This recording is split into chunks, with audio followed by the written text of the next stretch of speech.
Monson Machine, can I help you? This is Lee Monson. He's owner of a small but solid corporation in California called Monson Machine.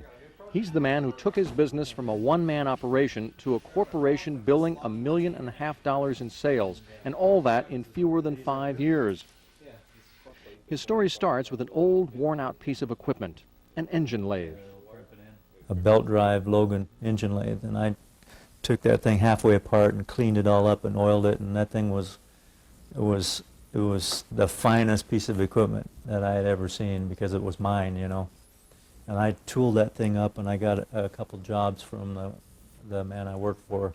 I'd run those things in my garage at home, airplane parts. And it was just such a good feeling. Monson's relatively unremarkable story is a simple testimony to hard work combined with the stubborn refusal to give up. That's what it always took, that's what it will always take to be an American success story. You have to be able to weather the tough times. The finances were tough.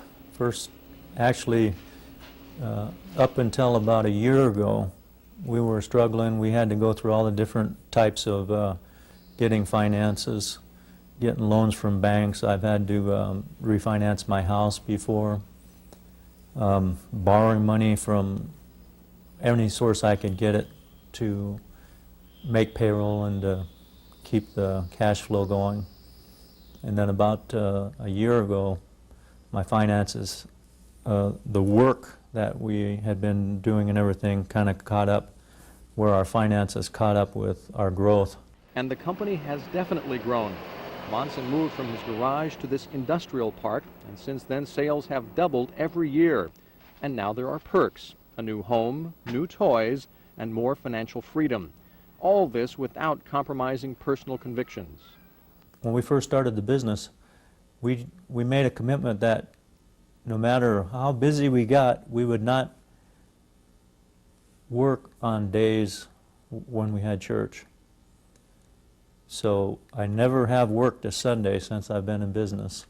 So the boy who tinkered with anything mechanical grew up to see his dream come true. I've always kind of wanted to just have a small machine shop that was successful, where my bills are paid and I don't have to worry about the rent.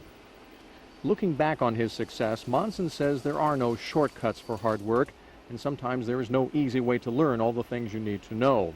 Business schools were an unaffordable luxury, and the only book on business Monson ever studied is the Bible. But then it seemed to cover most everything.